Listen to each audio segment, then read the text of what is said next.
थे। उन लोगों ने सोचा कि इतना धन इसने इकट्ठा किया है, अगर हम इसको मार देते हैं और इसका स्वर्ण ले लेते हैं तो कोई रिपोर्ट करने वाला भी नहीं होगा और हम बहुत धनी हो जाएंगे। अधर्माचरण करने वाला कभी सुखी नहीं हो सकता। स्वर्णकार अधर्म आचरण कर रहा था तो उसके अधर्म आचरण में सम्मिलित होने वाले राज कर्मचारियों ने उसे मार दिया, उसका स्वर्ण ले लिया, धन ले लिया और उसे बॉक्स में बंद करके वो निकल ही रहे थे कि वो जो धर्म पे चलना ठाना था उन्होंने देख लिया। बाहर निकले, उनका ये क्या है,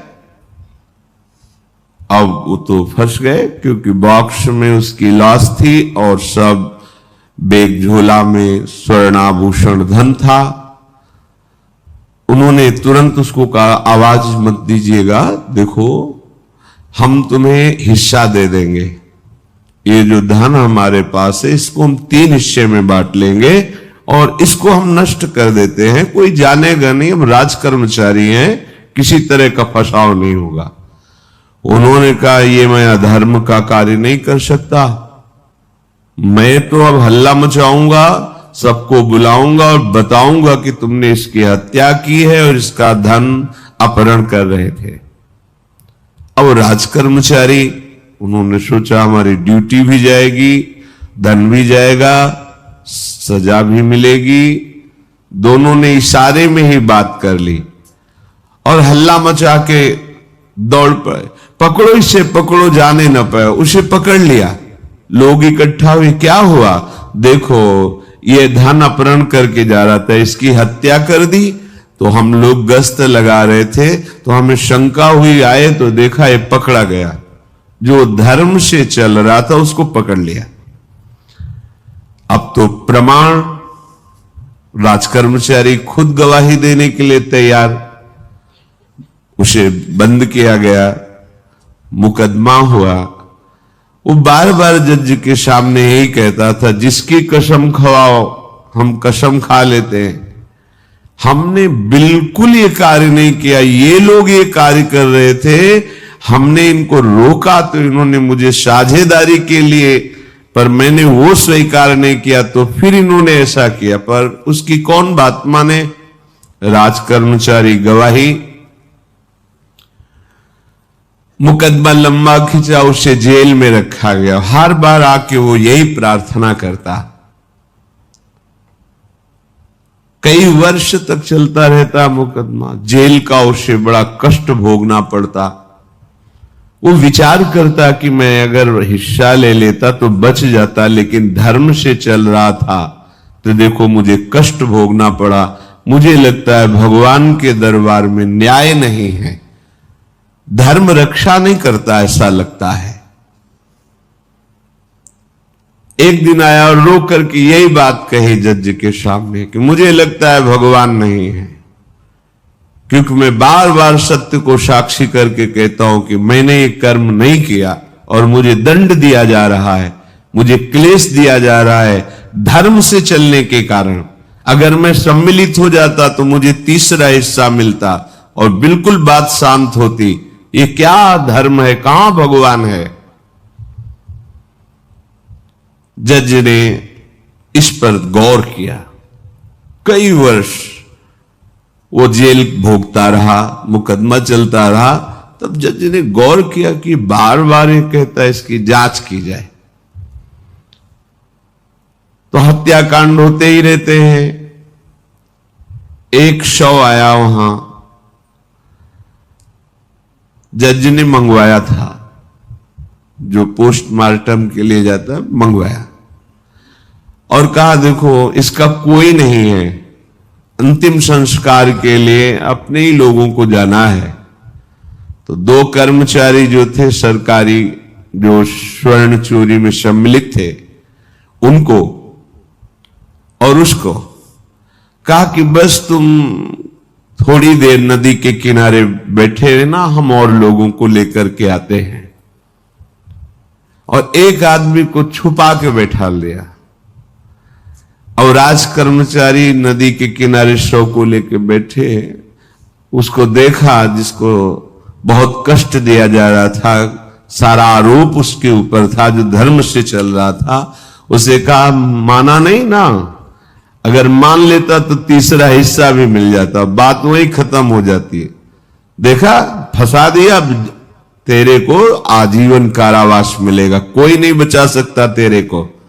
मेरी बात नहीं मानी, कह रहा था हल्ला मचाऊंगा, ऐसा वैसा, अब भोग। तो जज के द्वारा जो एकांत में बैठाला हुआ आदमी था, उसने पूरी बात सुनी। इसीलिए नाटक रचा गया था। तीनों को बुलाया और कहा तुम निर्दोष हो उस धर्मात्मा से। स्वयं इनकी आवाज से हमने सुना, ये कह रहे थे जो तुम बात कह रहे थे। तो उसने कहा कि ये तो ठीक है, अब निर्णय ठीक कर दिया, लेकिन आप कई वर्षों से मैं दंड भोग रहा था, ये कौन सा न्याय है? किस अपराध के कारण? मैं तो धर्म से चल रहा था, इसमें किंचन मात्र मेरा कोई अपराध नहीं था, फिर कई वर्ष से मैं सजा क्यों भोग रहा था? बार बार प्रताड़ना, नाना प्रकार के कष्ट क्यों भोगा मैं? जज ने कहा तुम हृदय को साक्षी करके बताओ, क्या कोई ऐसा अपराध किया है जिसका प्रकाश ना हुआ हो और तुम्हें दंड ना मिला हो? हम अब उसका कोई दंड थोड़ी तुम्हें देंगे, लेकिन तुम्हारे अंदर जो भगवान के प्रति आरोप है उसका निराकरण हो जाएगा। उसने कहा हां, यौवन अवस्था में मैंने किसी स्त्री को ऐसा ऐसा, और वो विरोध करने पर भी उसे मार दिया और आज तक बात कोई प्रकाशित नहीं हुई। तो बोले फिर भगवान को क्यों दोष देते हो? वो कर्म तुम्हारा दंड अगर मिल जाता तो नष्ट हो जाता, वो कर्म सुरक्षित है। उसी कर्म ने तुम्हें यहां अधर्म ना होने पर भी फंसाया और देखो तुम्हें भोगना पड़ा। तो निश्चित समझो, यदि आप अधर्म के द्वारा कोई भी सुख साधन करेंगे तो आप नष्ट होंगे। अधर्म के द्वारा आप धन आदि छीनना चाहेंगे तो आप नष्ट होंगे। अधर्म कर दिया है और उसका प्रायश्चित नहीं हुआ तो वो कर्म सुरक्षित है। ऐसी जगह फंसाएगा जहां 100% आपने कोई अपराध नहीं किया पर आपको उसका दंड भोगना पड़ेगा। फिर आपको लगेगा कि न्याय में अन्याय हो रहा है, कोई भगवान नहीं है। देखो मैंने बिल्कुल कसम खा के कहता हूं पाप नहीं किया, पर ये पाप का जो आरोप लगा वो पूर्व पाप आकर के तुम्हें दंडित कर रहा है। अब इस कर्म विधान को ये बहिर्मुख लोग क्या जानते हैं? तभी कहते हैं अरे कहां भगवान, कैसे भगवान? आज तुम धर्म से चल रहे हो, लेकिन कल तुमने जो कर्म किया तो तुम शरणागत होकर भजन के द्वारा उसको नष्ट नहीं किया ना, तो वो सुरक्षित है। अवश्य में भोक्तव्यम कृतम कर्म शुभाशुभम। इसलिए श्री भगवान आदेश कर रहे यज्ञार्थात् कर्मणोन्यत्र लोकोयम कर्म बंधनहा तदर्थम कर्म कौन्ते मुक्त संगा समाचर। मुक्त हो जाओगे, न काम तुम्हें अधीन कर पाएगा, न पाप अधीन कर पाएगा, परमानंद में डूब जाओगे। केवल प्रभु के लिए कर्म करो।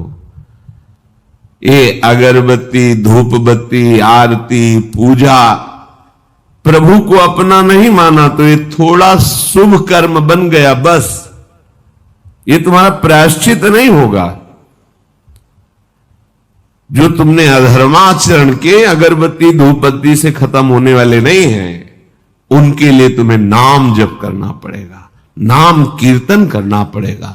नाम कीर्तनम यस्य सर्व पाप प्रणाशनम, समस्त पापों का नाश करने में समर्थ है।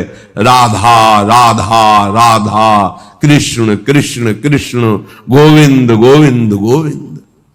भगवन नाम, अगर भगवान नाम का आप निरंतर जप करने लगे तो आप स्वयं तर जाएंगे और लोगों को तार देंगे। मम भक्ति युक्तो भुवनम पुनात सतरति सा लोकान तारयति। जो भी कर्म कर रहे हो वो भगवान के लिए भावना करो, उस कर्म को भगवान को समर्पित करो, तो तुमसे पापाचरण नहीं होगा। जो पापाचरण हो गए हैं 10 मिनट केवल बैठ करके अपने घर में ही ताली बजा के मंजीरा लेकर के, इसे नाटक मत समझो, आडंबर मत समझो। नहीं, जो आडंबर और नाटक किए हैं ना, वो जब अपना नाटक फैलाएंगे तो तुम उस नाटक से निकल नहीं पाओगे। माया का नाटक है भगवान नाम कीर्तन। ये जो लोग कहते हैं ना कि भगवान तो हृदय में बैठे, दिखावे की क्या जरूरत है। अगर इतना बोध हो चुका है भगवान हृदय में बैठे, तब तो आप सिद्ध हो गए।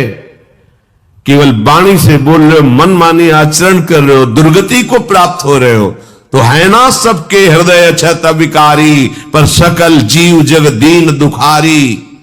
सबके हृदय में बैठा है, पर दुर्दशा रोक रहा है क्या वो? क्यों? क्योंकि तुम केवल बातों से कहते हो सबके हृदय में बैठा है। ऐसा अनुभव किया? अगर ऐसा अनुभव किया तो बेविचार किसके साथ करते हो, चोरी किसकी करते हो, हिंसा की, कपट किससे, द्वेष किससे? बस केवल बातों से बात नहीं बनती। ये कर्म बातों से नष्ट नहीं होता, इसके लिए अनुष्ठान करना होगा नाम का। चाहे जैसी परिस्थिति हो, चाहे जो हो, जैसे भी हो, तुम्हारा मंगल होगा। अहोबत स्वपचतो गरियान यज्जिभ्यागे वर्तते नाम तुभ्यम। वो नीच आचरण करने वाला, अभक्ष पदार्थ खाने वाला भी यदि भगवान नाम उच्चारण करता है तो परम पावन हो जाता। अहो, आश्चर्य की बात! बड़े बड़े प्रायश्चित जिसे पावन नहीं कर सकते, भगवान नाम उसे पावन कर देता है। जैसी हरिवंश विचार के मनुज देह गुरु शरण गई, सकै तो सब पर पंच तजी कृष्ण कृष्ण गोविंद कही। कृष्ण कृष्ण गोविंद क्या जाता है? हम तो ये नहीं कह रहे कि तुम नहा के जपो, तुम ऐसा जैसे हो, जहां हो, गोविंद गोविंद, राधा राधा राधा वल्लभ श्री हरिवंश, तुम पावन हो जाओगे प्यारे। तुम्हारी दुर्गति, तुम्हारी विपत्ति, तुम्हारी उन्नति में जो बाधक कर्म है उनको नष्ट करो। किसी से भीख मांगने की जरूरत नहीं, कृपा की। अगर नाम जप नहीं तो कहीं भी भाग के चले जाओ, देख लो तुम्हें क्या मिलता है। नाम जप करो, तुम स्वयं देने वाले बन जाओगे। मांगना मिट जाएगा जन्म जन्म का। विश्वास करो, जैसे भी हो। नहीं छोड़ पा रहे गंदी बातें, शुरू करो। नाम को तो अंदर लाओ, वो तुम्हें इतनी सामर्थ्य देगा, सब छूट जाएगा, सब छूट जाएगा। विश्वास करो। आज तक जितने बड़े बड़े ऊंचाई के पद पर पहुंचे हुए महात्मा हैं, सबके मूल में नाम पाया गया। निरंतर नाम जप, निरंतर अभ्यास करने से होता है। विश्वास करो, इसके बराबर न तीर्थयाटन है, न कोई अन्य साधन है। नाम कलयुग केवल नाम आधारा, सुमिर